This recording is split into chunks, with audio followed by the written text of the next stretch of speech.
Social activist Anna Hazare ने प्रधानमंत्री नरेंद्र मोदी को 22 जुलाई को एक चिट्ठी लिखी है। चिट्ठी जंतर मंतर प्रोटेस्ट के बारे में है और उसके साथ चलो संसद मार्च के दौरान हुई हिंसा के बारे में है।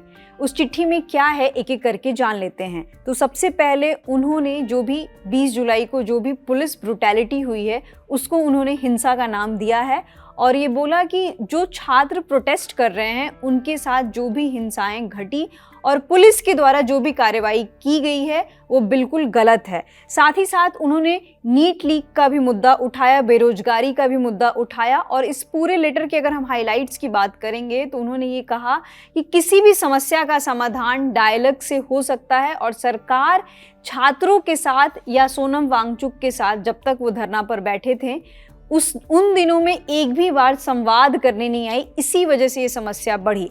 तो एक एक करके जान लेते हैं कि इस पूरे लेटर्स का हाईलाइट क्या है। तो सबसे पहले उन्होंने इस चीज़ को कंडेम किया है कि किसी भी डेमोक्रेटिक कंट्री में इस तरीके की पुलिसिया कार्रवाई बिल्कुल ही गलत है। दूसरा, उन्होंने नीट लीक का मुद्दा उठाया है और बोला कि 2024 में भी नीट का पेपर लीक हुआ था और साथ ही साथ हम देखते हैं 2026 में भी लीक हुआ जिससे 22 लाख के करीब बच्चे प्रभावित हुए और जब नीट का रिजल्ट आया और रीवैल्यूएशन हुआ उसके भी कार्रवाई पर सवाल उठ रहे हैं। तो ओवरऑल उन्होंने बोला कि छात्र अगर किसी भी गड़बड़ी को लेकर सवाल उठा रहे हैं तो उनसे संवाद किया जाए, ना कि उस पर हिंसा की जाए। और उन्होंने ये चीज़ बोला कि अगर किसी भी अधिकारी का या किसी भी मंत्री का इस्तीफा मांगा जा रहा है इसका मतलब ये नहीं होता है कि सरकार गिर जाएगी।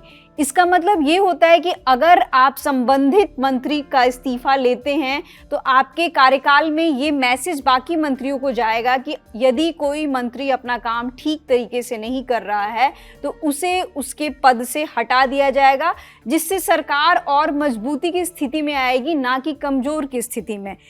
और तीसरा, उन्होंने एक मुद्दा उठाया कि जब सोनम वांगचुक बैठे थे जंतर मंतर पर और उसके बाद उन्हें जबरन वहां से उठाकर हॉस्पिटल में भर्ती कराया गया, उन दिनों में और जब छात्र आंदोलन कर रहे थे लगभग 25 दिनों से जंतर मंतर पर, इस 25 दिनों में एक बार भी सरकार की ओर से कोई भी रिप्रेजेंटेटिव, ना ही कोई मंत्री उन छात्रों से या सोनम वांगचुक से बात करने आया।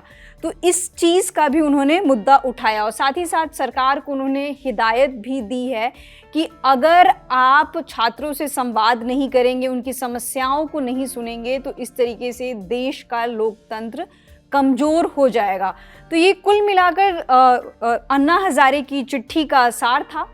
आप सभी को इस बात की जानकारी होगी कि अन्ना हजारे एक सोशल एक्टिविस्ट हैं और 2011 के आंदोलन मुझे लगता है कि आप में से हम सभी को याद होगा और वो पूरा आंदोलन एंटी करप्शन मूवमेंट के खिलाफ था। उस आंदोलन में लगभग 12 दिनों की भूख हड़ताल अन्ना हजारे ने किया था और उस आंदोलन को अन्ना आंदोलन का भी नाम दिया गया था।